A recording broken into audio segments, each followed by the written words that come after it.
Welcome back in for another episode of Palmetto Playbook, where we put the behind-the-scenes people on camera to talk sports. I'm Alan Marcus Harder. I'm the 5 p.m. producer here at WMBF News. I'm TJ Turner. I'm a digital content producer. I do more of the social media side of things. I've been here for a few months now. I graduated from CCU. Yeah, and it was jumping right into the sports right now. It was a wild weekend for sure A lot of big for games. the college football landscape. Yeah, a lot of big games. We had 2 top 10 teams drop this week completely out of the rankings, which usually doesn't happen. First game, Penn State went from number 7, and they were as high as 2 this season. And they went on the road to a team that hadn't won a game all season and actually hadn't led for a minute all season leading into this game, and they knocked off the number 7 team in the country. Yeah, I saw comments on social media. It was funny. Like, the big question mark around James Franklin is, can he win the big games? I guess he was so tired of that narrative, he just decided, you know what, let's not win the small games either. Yeah, smallest game we have this season. Yeah, rough loss, 42-37 there, letting up 42 points to a team that hadn't won a game all year and who was riding off a head coach's first game with a headset on. Not even first game as a head coach or calling plays. It was his first game with a headset on, letting up 42 points to a team that hadn't won all year. It's just inexcusable, especially from a team that was top 3 in the preseason poll and has been as high as number 2 this season. You just can't lose that game. Yeah, just defense was optional in this game, I guess, for both sides. But I guess it is a bright spot for UCLA, obviously, with the coaching change. I guess this does show that making a coaching change in the middle of the season can be successful. Wink, wink. We'll get into that later. But We'll talk about who needs to make the next coaching change in a little bit. Another game that dropped out of the rankings, that Texas game. Texas, who was ranked number 9 going into this game, dropped completely out of the rankings after losing to a Florida team who's been reeling this season and has not really had many bright spots to look up to before this game. But this is definitely going to be a big bright spot on their season so far and probably going into the entire season.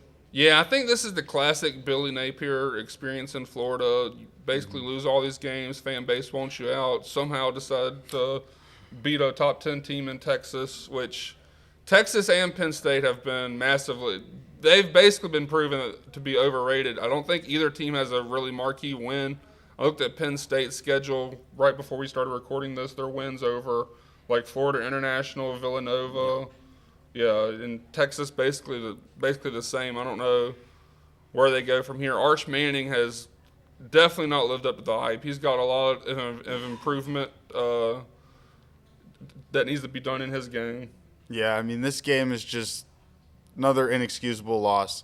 In Florida, like you said, the Billy Napier experience, every year they're gunning for his job, and then all of a sudden when they want him to be fired, he wins a big game and gives them false hope for a few more weeks. And then we'll probably come back here in about week 9 and be saying the same thing. They'll be gunning for his job up until then, and then he'll win another big game and give him hope. Yeah, for sure. Jumping into our Carolina teams, Clemson getting back to their winning ways in a hurry. I mean, they put up like 28 points in that first quarter, just absolutely destroyed North Carolina, gave them no hope in that game. No, I mean, we were talking about this game last week as potentially being the one that gets Clemson on track or the one where the wheels completely fall off of this operation, and it definitely looks like they got back on track in this game, especially Cade Klubnik. He put on a show this weekend.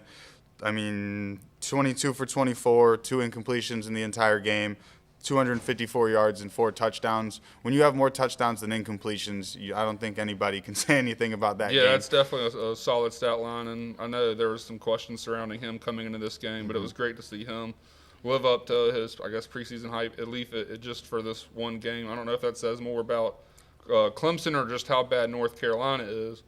I know just watching this North Carolina team and how disastrous their season been, I really hope Amazon is still doing that documentary with Bill Belichick, because that's going to be some much-watched TV right there with how bad this team is. We're going to need to see what's going on behind the scenes in North Carolina, because I don't want to be that guy, but there can't be much going on in North Carolina that's good.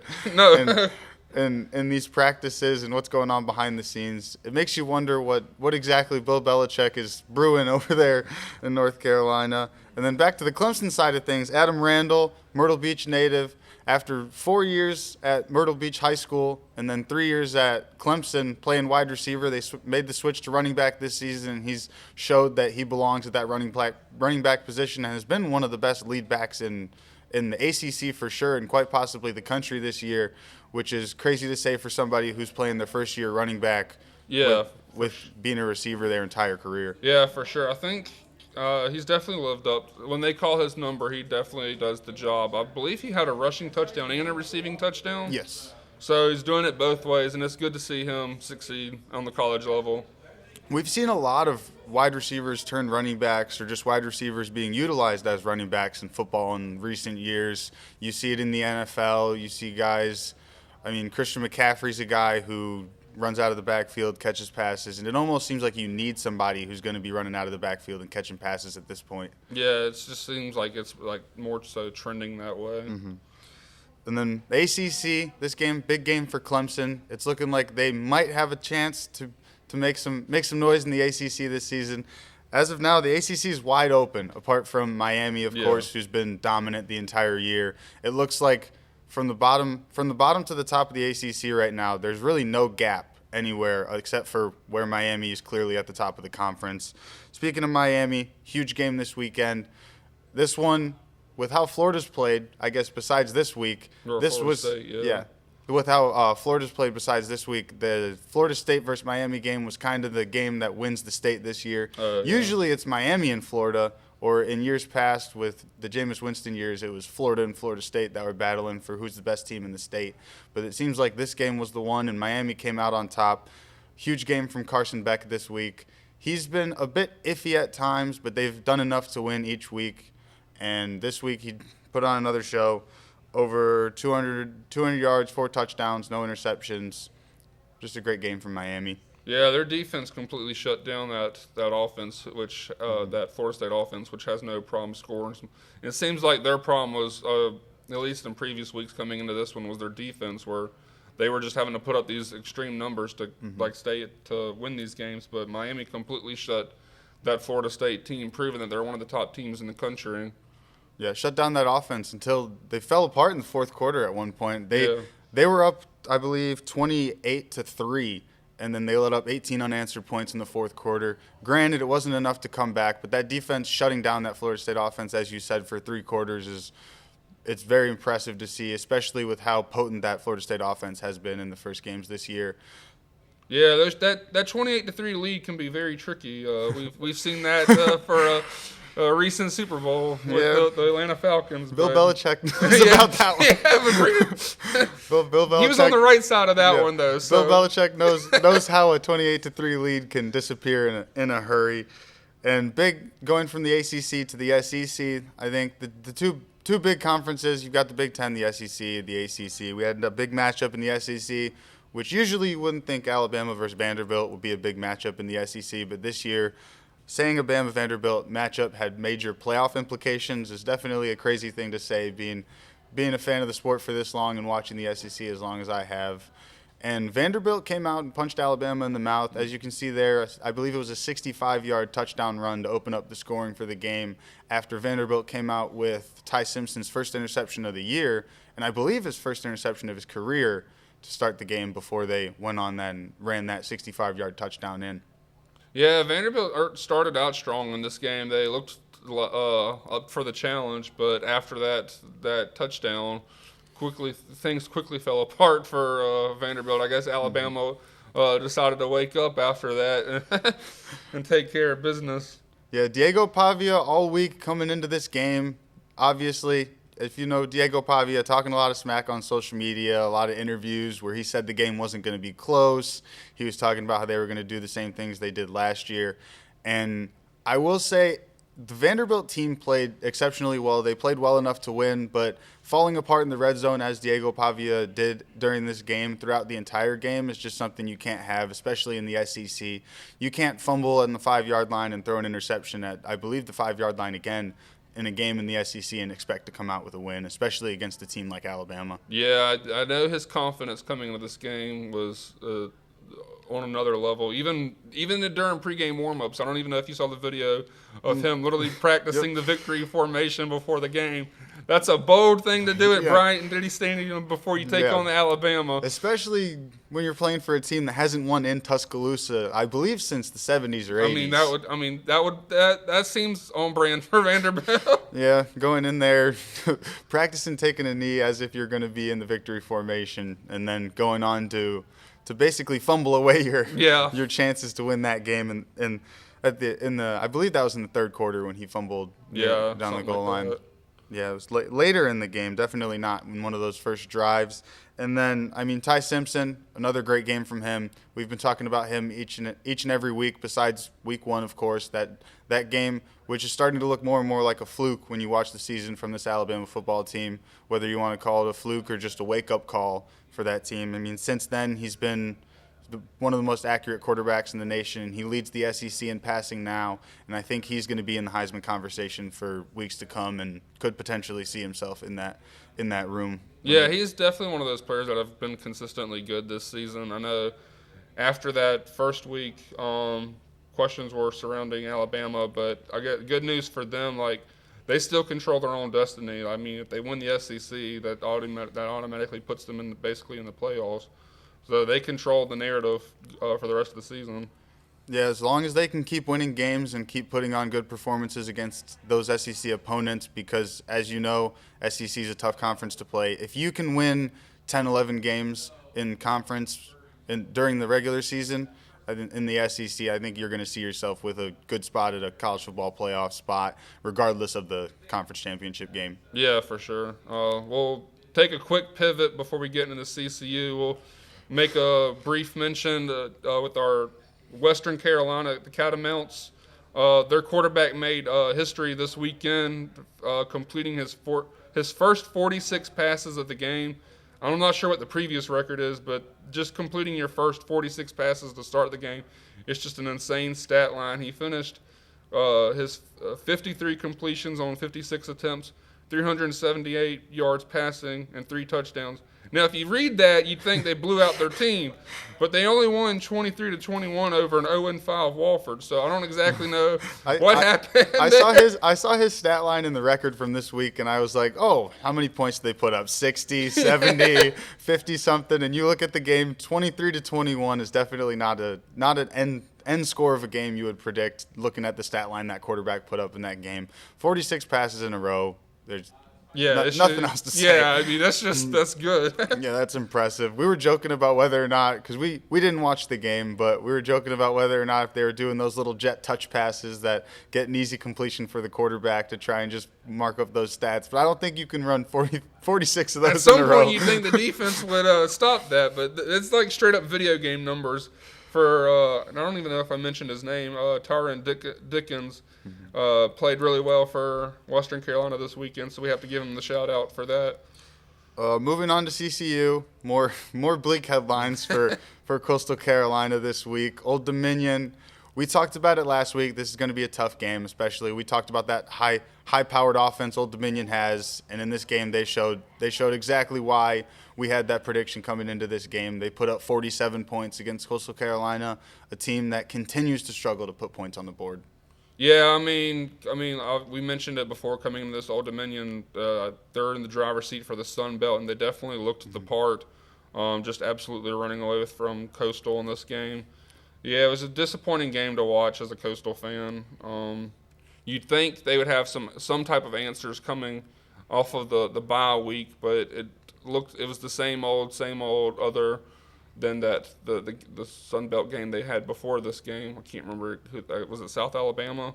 Yes. Yeah, so they looked South good Alabama in that game, but then they went back to their old ways in this game. But yeah, impressive win, and you'd like to see more change in the right direction coming off of a bye week than what happened this week. Their offense has been the low spot for that Coastal Carolina team this year. They've let up a decent amount of points, but that offense just hasn't been able to put up any points at all.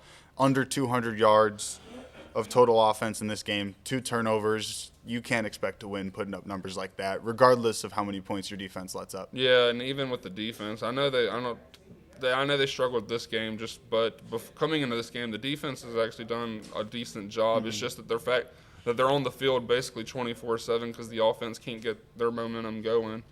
But yeah. And another interesting thing that I found out this weekend is Vanderbilt's offensive coordinator's name. The Vanderbilt offensive coordinator's name is Tim Beck. The exact same name as the Coastal Carolina. When he popped up on my broadcast when I was watching the game, I thought Tim Beck got fired and moved to Vanderbilt right away. But it's the same name, different guy calling the plays up there in Vanderbilt. But Tim Beck's seat is getting hotter and hotter each week. And I'll be interested to see if it's this week, next week. I don't see him making it to the end of the season. Yeah, like even after the game, I was like, yeah, I mean, we kind of expected a loss here, but I know when Tegan asked him about after the game, and his answer was like, we're just going back to the drawing board. I don't know. That you don't want to hear that from your coach in like week 6 or 7. Well, especially coming off a bye week. You'd like to think a bye week is the week where you go back to the drawing board and draw some things up and kind of flip the script on your season, especially with how it's been going so far. You'd like to see them go back to the drawing board less times than they have been.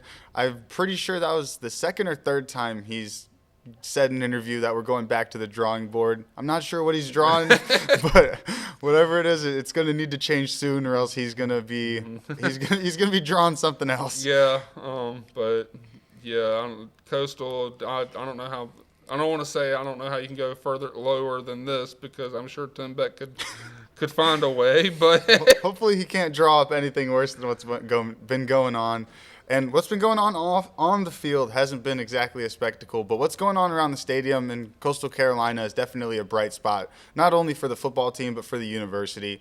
The concession stand, the free concessions was a massive talker in the offseason through the summer, and it's been a massive talker as the season has started. And then they've been doing so many cool things in that stadium, the drone show, and they've just got a lot going on that just is really bringing the attention to the Coastal football program. Regardless of the product on the field, they're definitely making waves in college football as a whole. Yeah, I'll always give a shout out to Chance Miller. He's doing a very great job to elevate the Coastal fan experience, regardless of what's going on the field. Obviously, we have the free concessions, the drone show that start the game, the more pyrotechnics, the making the motorcycle entrance basically a permanent thing. Mm-hmm. And yeah, I'm going to the game this weekend, so I'm excited to experience the experience around the stadium for the first time this season. You'll have to come back and give us a firsthand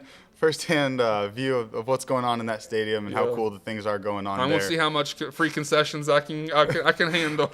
You'll have to let us know how much you can grab before the people in the concession stand start asking questions. And speaking of the Coastal football program, Al Marcus sat down and talked to the voice of the Chanticleers, who's been the full-time voice of the Chanticleers since March, Sam Wiederhoft, and we'll take you to that interview now. Welcome back in, everyone, with a familiar face here. If you've been following with our Palmetto Playbook from the beginning, you'll recognize a familiar face here with Sam Wiederhoft. If you're a Coastal fan and you've been following baseball, football, basketball, you've definitely heard this man's voice. You've seen him on camera, one of the voices of the Chanticleers. Thank you for joining us. Yeah, I appreciate coming on. It's always great to talk Coastal Carolina athletics, so excited to be on here. Definitely an exciting time for sure with everything going on for the Chants. Last time we had you on, I believe you were still the public address announcer for football and men's basketball. I know your responsibilities have elevated this current season. Yeah, there's been, I guess I was on late November of last year, and there's been a lot of changes to my life since that last episode. But I was broadcasting for the Myrtle Beach Pelicans. I was with the Pelicans for 4 years, from 2021 to 2024, and did a lot of stuff for CCU as well during the baseball off season, and also worked for the Myrtle Beach Bowl game as well. So I've been involved with Coastal Carolina for a while, and then was lucky enough to get a full-time position back in March as not only a broadcaster but a sports information director as well for many of our sports. So I've gotten to take the reins on the football, the men's basketball, and the baseball broadcasts, and I've also gotten to work with a lot of our other sports as well. So It's been a great few months. We had an Omaha trip in the middle there, really right when I first started, so that was really fun. But just working with our coaches and working with our athletes and our staff has been really awesome. What's that that transition been like? Because I believe you were kind of like the public address announcer, switching to now play-by-play. Yeah, so I've always kind of done both. I did play-by-play for Coastal Soccer. I did softball for a while. I did a little bit of baseball as well. I was on the women's basketball broadcast for a while, and then for football games I was doing the PA announcing for about 3 years, which I really enjoyed. I love getting that instant feedback from the fans when you're trying to get them excited for a third down or a first down and stuff like that. It's just really cool to hear that noise. But now going to the broadcast here, we're 2 home games down, and I do the games on ESPN Plus, so doing it on TV. And I hadn't really done football for a few years, so just trying to get back in the swing of things and, figuring out what I have to get better at, what's going to make the broadcast better, and stuff like that. But it's, I've enjoyed it so far. I really enjoy doing play-by-play broadcasting and just being able to bring that game environment back to the fans at home. I believe you told me you came to CCU in 2020, so you've seen the highs and the kind of a lower period. What's it been like through this period of time right now? Yeah, I mean, when I first got here, nobody expected Coastal Carolina to be what they were in 2020. I mean, going into that year, they were picked last in the Sun Belt. Nobody knew who Grayson McCall was. Jamie Chadwell was an unproven head coach at this level at that time. So to see the program at that level and what they did that year and really that whole stretch from 2020 to 2022 and all they accomplished was really special. And I think, it's unfortunate what's going on right now with the football program. I think everyone has a level of disappointment when you don't perform at the expectations of what we know that this program can be at. Yeah. But the great thing is that this program has been there before, and I have no doubt that Coastal is going to be at that level once again. Just figuring some things out right now. It's been a little tough. Obviously, it's at this group of 5 level. There's a lot of turnover, right? And the transfer portal has completely changed everything. And this team has had over 60 new players, and you brought in 2 new coordinators and a general manager. There was a lot of change going into the offseason. For sure. So to have that working all at once, I think is something that certainly takes time. But no doubt, definitely a level of disappointment for what we've seen on the field right now. But I think, obviously still a lot of football to be played. For sure. And, opportunity is still open for this team to do what they want to do. What's been your favorite moment so far with CCU? Oh, man. I can't not say going to Omaha and playing for a national championship. I mean, it was something that not a lot of people get to experience, and not a lot of teams and programs get to experience. And we were able to win it all in 2016. And my aunt and uncle have worked at Coastal Carolina for a long time, and my uncle was on that trip in 2016. And he's told me the stories about it, and he's got the ring and everything. And all I've ever thought was, man, I want to do that at some point. That sounds awesome. I want to do that. And we were able to do it this year, man. And it was just so fun, the whole ride. Winning 26 games in a row and seeing how well the team was performing and how good the pitching staff was and how they were just dominating teams and finding different ways to win. And, I remember driving to Auburn and staying there for those 2 games and just not really knowing what to expect because you're playing an SEC opponent. And we go there and beat the Tigers in the early hours of the morning in the first game, and then come back for a afternoon game the next day and beat them and go to Omaha, and then just being at the College World Series. I mean, it's a baseball fan's heaven.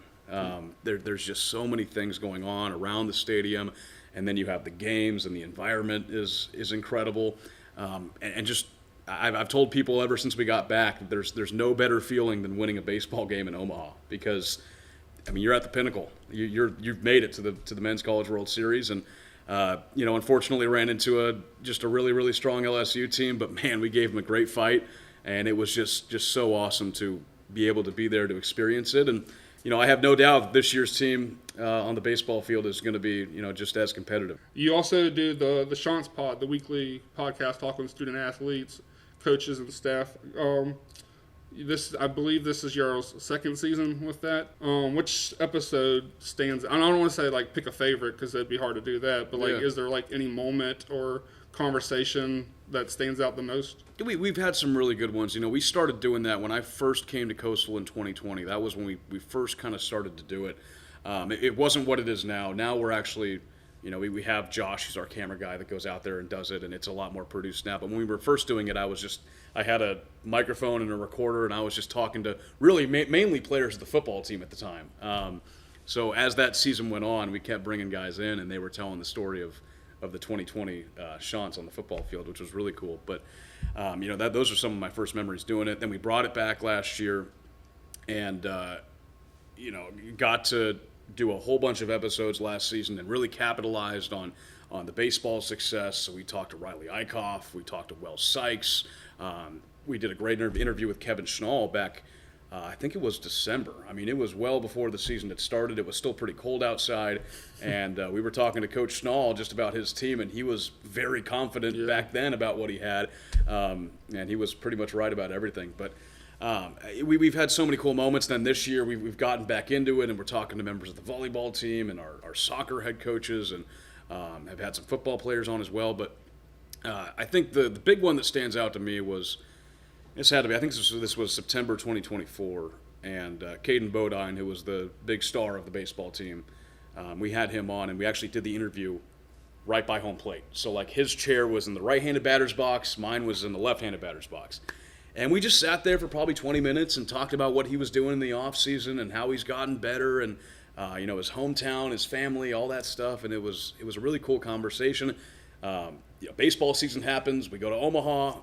We're the runner-up, and then he gets drafted in the first round of the Orioles. So just seeing that and getting to talk with him in what was a really cool location was really fun. But yeah, I mean that's the whole thing. That's why we do the Chant Pod, is to tell our stories and tell our athletes' stories and tell our coaches' stories, and just make Teal Nation more aware of who's on the court or who's on the field. So it's been a really cool show that I've been a part of. What's the biggest piece of advice for someone trying to model a career path similar to what you've been doing so far? Yeah, just get involved in whatever you can. I've said this to kids many times before, but when I was in college at Butler University, I was just trying to get involved in whatever way possible. So I was working cameras, I was doing graphics, I was broadcasting high school football games on Fridays, I was broadcasting high school basketball on Fridays. Like, I was doing whatever I could to get myself not only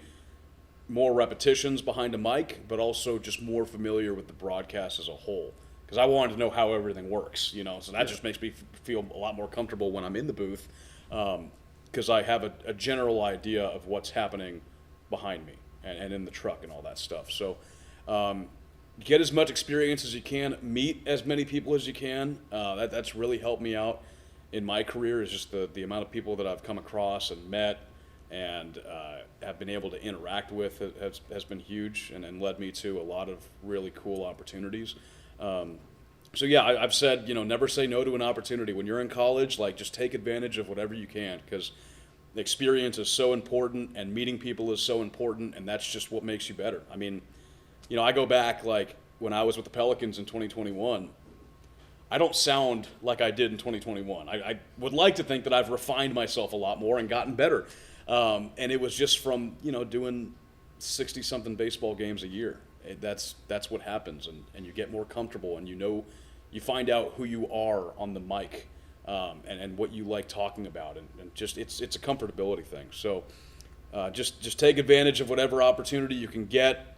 Try and get as many repetitions as you can, and it'll lead to a lot of improvement along the way. Before you, I guess just want to shout out to where people can find you at or stuff like that? Yeah, you can find me on X. It's Sam_Wiederhaft, WEIDERHAFT. Instagram is just my last name, Wiederhaft. And then we're doing a lot of cool stuff on X with Coastal Carolina. So at GoCCU Sports is our main athletics page, and we have our sports-specific pages from there. And X, Instagram, Facebook, all that stuff. We have a lot of cool videos and just written stories coming out. We're really trying to capitalize on our website and doing more stories, and the big thing is telling our story, right? So I've done the Chant pod, but now we're branching into written stories and getting those out on the website and doing feature stories on our athletes. So that's been a really cool project that I've been a part of. And that's just GoCCUsports.com online. So a lot of really cool stuff happening in Conway and Teal Nation, and I'm glad to be a part of it. And I'm excited to see it too. I've been doing some great things. And sticking in Conway with Coastal Carolina, we've got CCU Volleyball, who's been putting on a great performance to start the year. They're undefeated in conference play, 4-0 after defeating Old Dominion in a sweep. Their record fared much better against Old Dominion than the football team, as we were just talking about before that interview. But they're 11-4 overall, and Jalen Stout just continues to extend her record. She, especially breaking a record in your junior year when you still have another year and a half with how early it is in the season this year, I think that record, by the time she's done at Coastal Carolina, could be untouchable. Yeah, I mean, like you just mentioned, doing that in your junior year is just that's crazy to think about. And she's obviously been a dominant force on that Coastal volleyball team, and it's great to see them succeed. I know they had a great season 2 years ago, and they've been pretty good, like historically. So it's good to see them get start off strong, and hope they can keep that momentum going. Yeah, rough season last year following that great year 2 years ago, as you just mentioned. And I think Jalen Stout's definitely bringing them back to that product of play that they had 2 years ago. And I think we're going to see a lot of headlines coming up this season as they get into conference play and get towards the tournament. And I'd like to say that we're going to see another berth in the conference tournament, of course, and then in the NCAA tournament at the end of the year. I think we'll see Coastal Carolina and Jalen Stout especially making waves in that tournament as well. Yeah, I mean, obviously there's still a lot to go left in this season, but when you get off to a start like this, I mean, you have to have that. You have to, I guess, consider that. I mean, you want to take it one game at a time, but with how well this team has been playing, I feel like those goals are reachable for this team. Yeah, I think at this point in the season, looking at their record, obviously things can happen, injuries, hate to see those injuries, opponents, whatever happens during the season, anything can happen. Right now, if they're carrying this momentum, I see nothing short of a Sun Belt championship coming home to Conway this year. Yeah, it'd be good. It'd be great to see that for Coastal. And then moving on to the NFL, we've got good news this week. We talked about it last week about how we weren't sure if we wanted to downplay the Carolina Panthers' potential win or if we wanted to kind of upplay it, if that's even a word. Maybe our trash talk worked. I know we were joking about that if we had to keep talking bad about them. Yeah, maybe if we talk negatively, they'll prove us wrong. But yeah, it was the Panthers getting the 27-24 win over the Dolphins. Both teams struggling to start this season, but Panthers coming out from that come from behind win. Obviously, they were relied heavily on their run game with North Carolina native and South Carolina alumni Rico Dowdle rushing for over 200 yards. Yeah. Anytime you can cross the 200-yard mark as a running back, that's a great game. Not many running backs in their careers can do a 200-yard game, let alone Rico Dowdle in his young career after coming over from Dallas. Last year showed a lot of promise in Dallas, and then this year coming to the Panthers and putting on a show this week against the Miami Dolphins team that's been reeling to start the year. And there we just saw one of his touchdowns. I believe he had 2 in this game. I can't remember off the top of my head. Because I think he was also battling with cramps late in the game, but he was coming back out there every now and then.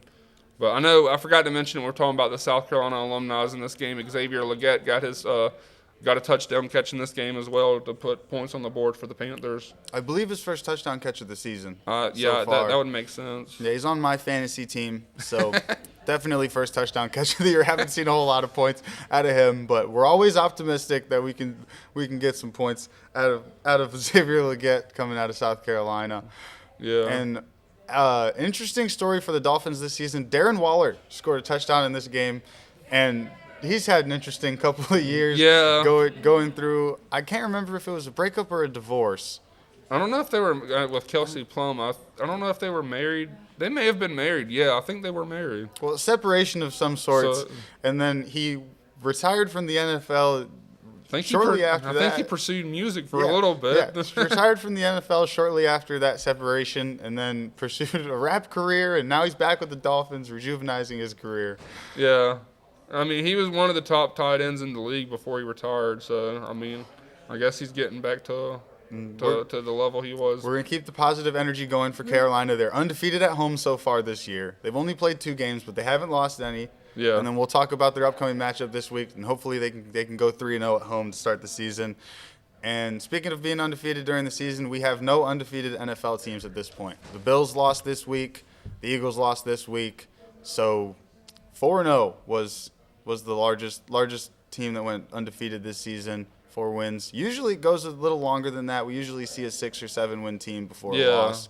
This year being only 4, I think is kind of a good sign that the league is in a place where the teams are pretty evenly matched, and there's not a team that's running away with it so far. Yeah, definitely it's great to see. I guess like the bottom. I don't want to say bottom teams because the teams they lost to weren't that bad, but it's great to see when there's a lot of parity. I guess in the league. But yeah, I feel like they were kind of shocked. I mean, I didn't expect the Eagles to lose to Denver, and I can't remember exactly who the Bills played, but I can't remember the Bills game. But yeah, Philadelphia lost to the Broncos, and that was an interesting game. It was close throughout the whole game, and it looked like the Eagles were going to march down and make a game-winning drive, but they ended up opting for a Hail Mary at the end of the game with no choice and just couldn't make it happen. Yeah, I know. I saw the video. I didn't realize this in real time, but did you see like the video of Jalen Hurts like also running down there to try to catch the? It was like a 30 something yard like Hail Mary attempt. As soon as he let go of the ball, he like started sprinting down the field to see if he could get the rebound. Which I mean, I like the effort. I wish it kind of worked out because that would have been an insane. I have never seen that before. Yeah, he threw the pass, launched it as high as he could in the air, and then chased it down, trying to see. I wonder if he was trying to catch it. He was trying to go down there and catch his own pass, or like you said, get a rebound off a tip or something. I know there was like two different times this weekend where like the quarterback threw the ball, it got tipped at the line, and the quarterback called it. I know Spencer Rattler was one of them, which shout out to him. He got his first career win with the Saints. Played well. He threw it, got tipped at the line. He called it, but he tried to throw it again, which is a penalty because that's an illegal forward pass. I can't remember the other quarterback who had it, but it happened twice this weekend. Yeah, and then moving from the NFL to the MLB, we've got the wild card round is over now, and we're into the divisional round. It started, I believe, this weekend, and so we've got a few series here so far. The Cubs are playing against the 1-seeded Brewers. They're down 2-0 in that series. Milwaukee is up 2-0. The Cubs are down 2-0 in that series. And then the Dodgers are facing the Phillies, the Phillies are losing 2-0 in that series after getting a bye in the first round. And that all these series so far are looking pretty uneventful, as we've got a lot of series that are looking 2-0, and there's not many teams that are looking like they're gonna have a chance on that side of the bracket. Yeah, well, I know the Dodgers ended up winning that game, but they almost blew it in the second game. Philly, I think, was down 3 runs. They scored, I want to say, maybe it was a 4-run lead, but they scored like 2 runs with 0 outs left on the board. But the Dodgers ended up closing that one out. And those 2 wins for Los Angeles were on the road at Philly. So yeah, and I know Philly can be a rough crowd, a hostile environment to play in front of, but the Dodgers took care of business on the road, and obviously all they needed, because it's the best of 5 series, all they need is one game left to clinch their spot in the next round. Yeah, it's looking like the divisional round on that side of the bracket could see both series ended in sweeps. And then moving to the other side, the Detroit Tigers facing the Toronto Blue Jays. Toronto's up 2-0, and then as of recording this, there's going to be the Game 3, so we'll see if that series is over now I misspoke there. The Yankees are facing the Toronto Blue Jays, and that series could be over tonight as of recording this, and we'll see if we have another sweep. And the most interesting series so far in terms of parity and evenness between the teams, the Detroit Tigers and the Seattle Mariners facing off, and that series is 2-1 or 1-1. They won their previous series 1-1, and we're going to see Game 3 on Wednesday, I believe. And yeah, so I think because they'll probably have a travel day coming up shortly. So we'll see. We could see all the series ending soon, but you'd like to see some Game 5s. You never want to see a game end in a sweep. It's just bad for the sport. Yeah. You always want to see Game 5s far into the series. Well, especially as a neutral fan, not really having allegiance to any of these teams. You just want to see some great baseball. Keep the season going as long as you can. But I think Seattle had a great season, and like Toronto had a good season as well. So I mean, it makes sense that they're doing well in the postseason as well. Yeah, Toronto's definitely been the most impressive team so far in the playoffs. I believe they have 8 home runs, and they've only played in these. I believe they've played 3 games so far because they got a bye in the first round. But we'll see how those series shake up. And then we've got a really important series going on in the WNBA, the finals. The Las Vegas Aces are up 2-0 in the series. You guys are watching this on Wednesday. The game 3 will be tonight, and the Aces are kind of running away with this series so far. It hasn't been insanely impressive performances from Aja Wilson like we expected coming into the series, but we've still got a few games left at least, barring a possible games 5, 6, and 7, where I think she's definitely going to kind of assert her dominance on the court and show why she won her 4th MVP this season. Yeah, she's definitely doing a really good job, but she's also had some help from some key players around her. I know she was joking, I think, after that Game 2 interview about where was Jackie Young during that first game. But Jackie Young, I think, put up like 30-plus points in that Game 2. So it's good to see that the help around her playing as well as they have. Yeah, I think my prediction is that this series is going to be over in 4. I think the Aces are going to put it away, and Aja Wilson's going to come away with the Finals MVP and take one home to Las Vegas. Yeah, I think this was because I think they mentioned during the broadcast, this is probably a really good matchup for the Aces. I think they went 3-1 against Phoenix during the regular season, and that one loss was when Aja Wilson was hurt. So if you're a Aces fan, I guess you were happy to see Phoenix in that finals because you've done well against them this season. And so far, they're doing exactly that in this series. Yeah, I think this series is going to be over pretty soon. Las Vegas will put it away. And then moving back to the Carolinas, we've got some interesting facts or interesting storylines coming up for the Hurricanes as their season's starting on Thursday. They're starting in Raleigh against the New Jersey Devils. Yeah, I think the Hurricanes, they're one of those teams to watch for this season. I think they were like one of the favorites, like betting favorites to win the Stanley Cup this season. So definitely a team to look forward to watch this season. Yeah, they put together a great season last year, making it to the conference finals. They didn't win that conference finals last year, but coming off the momentum of that season and then all the hype in the offseason and all the betting odds and everything pulling for them to be, if not in the finals, if not winning the finals this season, I could definitely see them making some waves in the NHL this year. Yeah, it's be good to see. I need to get back into watching hockey, and I feel like this. I guess no better time when the Carolina Hurricanes are doing really well. Now's the time. The season's starting now. We'll have some storylines for that coming up each week as the season goes further and further, and we can keep up with our Carolina Hurricanes as their season goes along. And then moving over from Raleigh to Charlotte FC secured a home playoff match this past weekend with a win. They'll be playing in Charlotte to start the playoffs, which is always important to get home field advantage whenever you can in sports, regardless of which sport you're playing. Yeah, I think if I remember correctly, I know Charlotte FC started off the season really well. They were one of those top teams in the conference. Then they kind of dipped for a little bit, but then they went on a winning streak. We mentioned a few episodes back, and so I'm not exactly sure where they're at in the standings. I know at that recording of that podcast they were second, but they've definitely done really well in like the past couple months to be one of those top teams in the Eastern Conference. I believe when I checked prior to this episode, I think they were in third now. Okay. Which is a good spot to be, especially you see here they've got a home playoff match coming up. So anytime you can secure a home field advantage, like I said, that's what you're gunning for. That's the goal in the playoffs. If you can't get a bye, you want home field advantage. Any little advantage you can get in the playoffs, you're going to take. Yeah, for sure. And we'll look ahead to our Carolina games coming up this week. We'll start here in Conway, Coastal Carolina playing UL Monroe at home. I mean, I know with Coastal they've been they've seen better days than what they have right now. But I feel like this UL Monroe game could be a winnable game. I feel like this UL Monroe team is also they haven't been as good either. So I feel like this is a game that Coastal could possibly win. We'll see if Tim Beck has a successful trip back to the drawing board and can draw something up against UL Monroe, a team that you would like to think should be kind of a gear-up game for the rest of the season. And hopefully CCU can kind of bounce back and get back on track this week.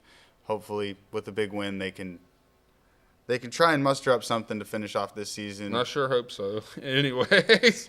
And then South Carolina this week goes into the real Death Valley. Let the record show I didn't say that. TJ said that. So that wasn't my bias. I will take that one. I will take that one. LSU is the real Death Valley, and it always will be. And it was proven week 1 of this year. We had the battle of the Death Valleys. And yeah, there's a reason I'm not correcting you on this, but I'm just let the record show. Yeah, let the record show I said it, but Alan Marcus did not rebuttal. LSU and Clemson faced off the first week of the season, and LSU won, so I think they can claim that title of Death Valley, as both their stadiums are called Death Valley, if you don't know. So there's been a lot of talks about which stadium is the real Death Valley, and I'm going to go with LSU. Yeah, I think they're going to show it this weekend. South Carolina, they've also been on the struggle bus this season, and I don't see with South Carolina's schedule for the next 5 weeks playing 5 ranked teams and LSU being the lowest ranked at 11, I guess this is probably the most winnable game on their schedule in the next 5 games. But with what the offense is, the lack of production from the offense and the defense struggling at times, I just don't see how South Carolina can walk into Death Valley and get a win. Which, I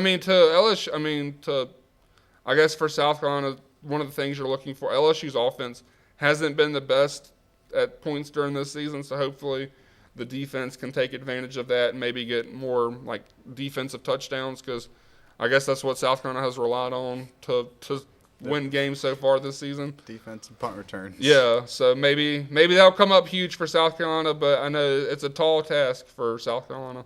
Yeah, it's a rough game going into Death Valley anytime you're playing LSU, regardless of the season. And this year they've had a pretty good year. Like you said, their offense has struggled at times. The one thing that South Carolina does have going for them and going into this game is they have a lot less to lose than LSU, so they can kind of go in there and play with reckless abandon, let Lenore Sellers loose, which I think is going to be the winning formula for the rest of the season, is just letting Lenore Sellers play. I sure hope Mike Shula hears that, because he hasn't done that at any point during this season. We've seen him more quarterback runs in that Kentucky game, but it seems like Mike Shula is trying to box Lenore Sellers in, and obviously that's not working so far with those losses to Vanderbilt and Missouri. Let Lenore Sellers be Lenore Sellers. He's great for a reason. Let him do his thing. Yeah, when you've got an NFL caliber talent like Lenore Sellers, NFL level arm talent, you've got the athleticism, you've got the whole package, and he's huge. Yeah. He's a massive human being. You've got to be able to utilize that and let that guy cook. Let him cook. Let Lenore's cook. That's the story for the rest of the season. If we can send a message to Mike Shula, let Lenore's cook. Yeah. Going up to the upstate now, the Clemson Tigers heading on the road to take on Boston College. I think this is another game, a great game for Clemson, a team that it should be very, very winnable for Clemson, especially with how well they played against North Carolina. Maybe they can keep that momentum going. Yeah, if they can use this game against North Carolina as a tune-up to go into their, I guess you can call the second half of the season when you get into the real ACC matchups. Not to say that the matchups so far aren't worthy, but definitely lesser opponents so far. And then going into a very winnable game against Boston College, they almost need to win handedly going on for the rest of the season, especially this week. They're going to need to carry this momentum on as they get into their tougher ACC schedule going into the end of the year. Yeah, I don't see how Boston College can be too much of a challenge for Clemson. Maybe I'm wrong, but I feel like Clemson should take care of business relatively easily. I don't know if they'll put up like 28 points in the first quarter, but I feel like this is a game that they should easily win. I think this game will probably look pretty similar to the UNC game this past weekend. I don't know if they'll quite pull off that quickly to start the game, which was a very impressive way to start the game. I believe, did they put up 28 straight? I think 21 straight to start the game. It was a lot of points. Yeah. Either way, the game was over before North Carolina woke up. Yeah, you get 3 or 4 touchdowns in before the other team wakes up in the game. You're going to win that game handedly, and I think they can do the same thing this week, going on the road against Boston College, punch them in the mouth, score a bunch of points to start the game, and then just carry that lead throughout the rest of the game. And then going up to Charlotte for the Panthers after a big win this past weekend. Like I was talking about earlier, they're undefeated at home, 2-0. They're inviting the Cowboys this week, and hopefully we can come back here next week with another big win. Yeah, I feel like, Cowboys have definitely struggled at points during this season. They looked really well against the New York Jets, which, it was the Jets. So I don't know how much was that Cowboys playing well or just Jets being bad. But I feel like this is probably a tougher test than the Dolphins, who have also struggled this season, at least in my opinion. Yeah, the Panthers are definitely going to need to bring a lot more than they did this past week against the Dolphins. Beating a team that was reeling to start the season, I believe 27-24. You can't put up that same performance against the Dallas Cowboys and expect to win this game this week. They're going to need to play much better, but I think if they can carry that momentum from last week's win and kind of shore up a few things going into this week, especially with that Charlotte crowd behind them, which hopefully will be a bit more excited for this game, especially coming off a big win last week. I think they've got a chance. This one's going to look a lot more bleak than it has in the past weeks, especially with the Dolphins because of how high-powered that Cowboys offense is. And I believe CeeDee Lamb is out again, so I think that could play into this game as well with George Pickens having to be the number one option. Hopefully that Charlotte defense can continue to – or the Carolina defense can continue to show that they I don't know if they could stop teams, but show that they can slow teams down enough to let Bryce Young and that offense put them ahead. Yeah, it'd be interesting to see, and we'll continue to follow these games throughout the season. And obviously, you can come back here each week here on Wednesdays to catch up with the Palmetto Playbook. But until then, thank you for tuning in. Make sure you like, comment, subscribe, all those things, and we'll be back with you next week. See you guys next week.